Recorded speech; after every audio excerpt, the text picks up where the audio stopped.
ఇటీవల కోనసీమ జిల్లాలో జరిగినటువంటి ఒక ఫ్లెక్సీ వివాదం జనసేన వర్సెస్ దళితుల రాజకీయాలుగా మారిన అయితే ఇది అంశం మీద మనతో మాట్లాడడానికి పి గన్నవరం ఎమ్మెల్యే గిడ్డి సత్యనారాయణ ఒకసారి మాట్లాడదాం సార్.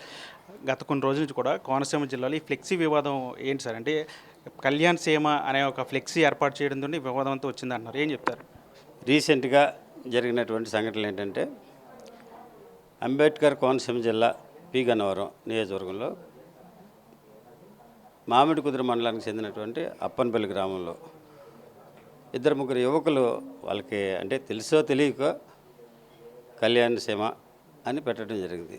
దాని మీద ఇమీడియట్గా పెద్దలు స్పందించి మళ్ళీ ఇమీడియట్గా తీసేయడం జరిగింది. ఈ విషయం ఏంటంటే కుర్రాళ్ళు ఈ సినిమా క్రేజ్ తోటి పవన్ కళ్యాణ్ గారిది అయితే కళ్యాణ్ సీమ అని, అదే మహేష్ బాబుది అయితే బాబు సీమ అని, జూనియర్ ఎన్టీఆర్ అభిమానులు ఎన్టీఆర్ సీమ అని ఈ విధంగా పెట్టుకుంటారు. అంతేగాని వాళ్ళకి అవగాహనతో చేసేటటువంటి పని మాత్రం కాదు. దానికి చిన్న ఉదాహరణ చెప్తా.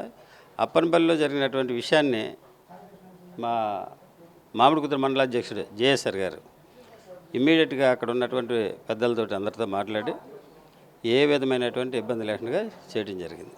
అది అవగాహన లేనటువంటి కుర్రోళ్ళు చేసే పనులు. అంతేగాని దళితులు పవన్ కళ్యాణ్ గారికి ఎగ్నెస్ట్ అని కానీ లేకపోతే ఈ జనసేన పార్టీకి దూరంగా ఉంటున్నారు అనేది మాత్రం కాదు. ఇంచుమించు అక్కడ ఉన్నటువంటి ఓటర్స్లో ఎక్కువ మంది ఎస్సీస్ ఓటు వేయకపోతే ఆ రోజు జరిగినటువంటి ఎలక్షన్లో నాకు 96,000 ఓట్లు వచ్చినాయి. అంటే ఎస్సీస్ 40% ఓట్లు పడింది. అంచేత ఏంటంటే దళితులు జనసేన పార్టీకి దూరం కాదు కానేరు. అంటే కేవలం అంటే కోనసీమ జిల్లాలోనే కాదు, ఇటు కైకలూరులో కూడా, ఏలూరు జిల్లా కైకలూరులో కూడా ఇలాంటి గొడవ జరిగింది. ఇటీవల 2 రోజుల క్రితం మచిలీపట్నంలో కూడా ఇట్లాంటి గొడవ జరిగింది. ఎందుకని దళితులకి వర్సెస్ జనసేనకి అంటే ఎందుకు ఎక్కడ చెడిందండి? ఇది రీసెంట్గా వస్తున్నటువంటి ఈ సోషల్ మీడియాలో ప్రచారాలతోటి కొంతమంది వైఎస్ఆర్సీపీ నాయకులు కుట్ర పన్ని వాళ్ళు ప్రోత్సహిస్తున్నటువంటి వ్యవహారం ఇది. వాళ్ళు ఏదైతే వెనకుండి నడిపిస్తున్నారో అదే తప్పించి రియల్గా ఈ జనసేన పార్టీకి దళితులు మాత్రం ఎగ్నెస్ట్ కాదు. అంటే మీ అధినేత ఎక్కడికక్కడ సామరస్యంగా వెళ్ళాలి, ఎక్కడొక్కడ దూకుడుగా వెళ్ళొద్దని చెప్తున్నప్పుడు కూడా కొంతమంది యువకులు మీరు అన్నట్టు దూకుడుగా ప్రవర్తిస్తున్నారు. అంటే ఇక్కడ కైకులలో చూసినప్పుడు కూడా అలాంటి గొడవే జరిగింది. అంటే అక్కడ జనసేన నాయకుడు కొల్లి బావి మీద కూడా కేంద్రంగా అక్కడ విమర్శలు జరుగుతున్న పరిస్థితి. అతన్ని తప్పించి ఇప్పటివరకు కూడా అరెస్ట్ చేయలేదని చెప్పి పెద్ద ఎత్తున విమర్శలు వస్తున్నాయి. అంటే ఎందుకని అతని మీద చర్యలు తీసుకోవట్లేదు? మరోవైపు మచిలీపట్నంలో కూడా ఇట్లాంటి గొడవ జరిగింది.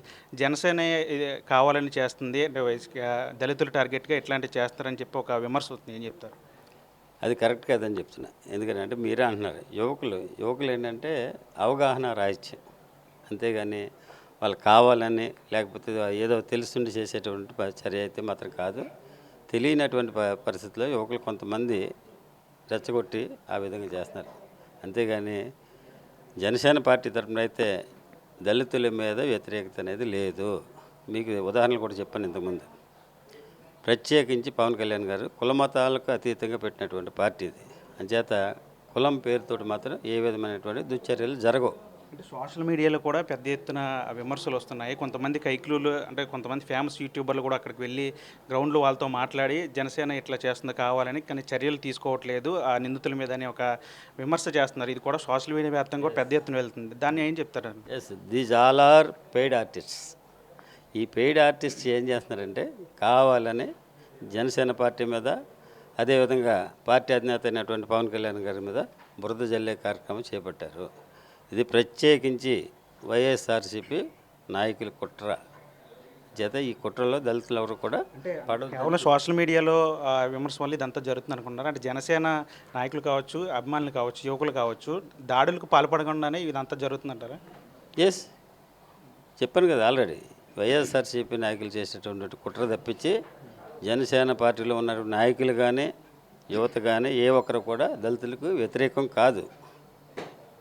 అంటే కొంతమంది చూస్తున్నాం మనం, మాజీ ఐఏఎస్ విజయ్ కుమార్ లాంటి వాళ్ళు పవన్ కళ్యాణ్ సినిమాల్లో చేస్తూ అటు నిధులు దుర్వినియోగం చేస్తున్నారంటూ కూడా కొన్ని ఇలా మళ్ళీ హైకోర్టు కూడా వెళ్ళటం, సుప్రీంకోర్టు వెళ్ళటం ఇట్లాంటివి జరుగుతుంది. అంటే పవన్ కళ్యాణ్ టార్గెట్గా రాజకీయాలు జరుగుతుంది అనుకోవచ్చా? అది కూడా వైఎస్ఆర్సీపీ నాయకులు ఉండి ఆడించేటటువంటి కుట్ర. ఎందుకో చెప్తాను. రాజకీయ నాయకులు సినిమాలు యాక్ట్ చేయకూడదని ఎక్కడుంది? ఎవరు యాక్ట్ చేయలేదు? ఎన్టీ రామారావు గారు యాక్ట్ చేయలేదా? విశ్వామిత్ర యాక్ట్ చేశారు కదా. రీసెంట్గా వైఎస్ఆర్సీపీ గవర్నమెంట్లో ఉన్నటువంటి రోజా గారు మరి జబర్దస్త్లో యాక్ట్ చేయలేదా? అవన్నీ అంటే అప్పుడు ఆ యాక్షన్ మీకు తెలియలేదా? ఏంటంటే కావాలని పవన్ కళ్యాణ్ గారిని ఏదో రకంగా బ్యాట్ చేయాలనేటువంటి కుట్ర, అంతేగాని గతంలో చేసినటువంటి వాళ్ళు కరెక్ట్. ఇప్పుడు పవన్ కళ్యాణ్ గారు దేనికి చేస్తున్నారు? తన రెమ్యునరేషన్ తీసుకుని పార్టీని నడిపిస్తున్నారు, అంతేగాని గవర్నమెంట్ నేమ్ దుర్వినియోగం చేయట్లేదు కదా. గవర్నమెంట్ ధనాన్ని ఏమైనా దుర్వినియోగం చేస్తున్నారా? చేయట్లేదు కదా. అటువంటిప్పుడు ఎందుకని యాక్ట్ చేయకూడదు? యాక్ట్ చేయకూడదు అనేది ఎక్కడన్నా ఉందా? లేదే. వీళ్ళంతా కూడా ఇప్పుడు ఎవరైతే విజయ్ కుమార్ గారు అనుకోరు వైఎస్ఆర్సీపీ నాయకులు ఆడిస్తున్నటువంటి కుట్ర, దాని వెనకాల జగన్మోహన్ రెడ్డి ప్రత్యేకమైనటువంటి అంటే ఇట్లాంటి వ్యవహారాల మీద అటు మీ పార్టీ కానీ మీ అధినేత కానీ ఏమైనా సూచనలు ఇస్తున్నారు? అంటే మీరు దూకుడుగా వెళ్ళొద్దు, ఇట్లాంటి విమర్శలు పెరిగే అవకాశం ఉంటుంది అని చెప్పి ఏమైనా సూచనలు చేసిన పరిస్థితి ఏమైనా ఉందా? తప్పనిసరిగా సూచనలు ఇస్తున్నారు. ఇది ఎలక్షన్స్లో నెగ్గిన తర్వాత 21 మంది ఎమ్మెల్యేలను పిలిచి కూర్చోబెట్టి ఇది మన పార్టీ విజయం, కానీ ఏ ఒక్కరు కూడా ప్రజలతోటి దురుసుగా ప్రవర్తించొద్దు, ప్రజలు మనకి ఇచ్చినటువంటి అధికారాన్ని వారికి సర్వీస్ చేయాలి, వారికి సర్వీస్ చేసి వాళ్ళని మెప్పు పొందాలి తప్పించి ఎవరిని కూడా ఇబ్బంది పెట్టకూడదని ఆ రోజే చెప్పడం జరిగింది. అదేవిధంగా ఎప్పుడు ఏ మీటింగ్ పెట్టినా కూడా మీటింగ్ ముందు నాయకులతోటి ప్రజల పట్ల మనం ఆదరణ చూపాలి, వాళ్ళకి ఏవైతే అవసరాలు ఉన్నాయో ఆ అవసరాలు తీర్చే విధానంగా మీరు పనిచేయాలని ఎప్పుడూ చెప్పడం జరుగుతుంది. ఫైనల్గా చెప్పండి, అంటే ఆయన పార్టీ అధినేతగా ఉప ముఖ్యమంత్రిగా ఎన్ని చెప్పినప్పుడు కూడా అక్కడక్కడ గ్రామాల్లో జరుగుతున్న గొడవలను హైలైట్ చేసి చూపిస్తున్న పరిస్థితి. ఈ నేపథ్యంలో అటు జనసేన కార్యకర్తలు కానీ పవన్ కళ్యాణ్ అభిమానులకు కానీ ఏం సూచిస్తారు? ప్రస్తుతం జరుగుతున్నటువంటి ఈ పరిస్థితుల్ని జనసేన పార్టీలో ఉన్నటువంటి నాయకులు కానీ కార్యకర్తలు కానీ అందరూ కూడా అవగాహనతోటి, అంటే పార్టీ నాయకుడు ఏదైతే మనకు సూచనలు ఇచ్చారో దాన్ని అనుసరించి ఏ విధమైనటువంటి అల్లర్లు జరగకుండా సంయమనం పాటించాలని ఈ సందర్భంగా చెప్తున్నాను.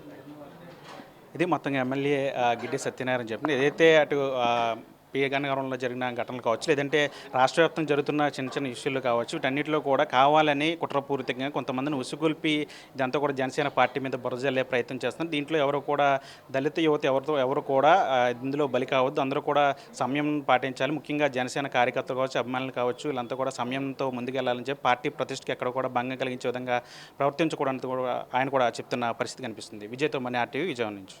తెలుగులో ఫాస్టెస్ట్ న్యూస్ యాప్ ఇప్పుడు కొత్త అవతారంలో 5 సెకండ్లోనే పూర్తి వార్తా సమాచారం మీ చేతిలో. సోషల్ మీడియా ట్రెండ్స్ మీ కళ్ళ ముందుకే live TV and voice search ఆప్షన్స్తో ఇప్పుడే డౌన్లోడ్ చేయండి. యాప్ లింక్ డిస్క్రిప్షన్లో ఉంది.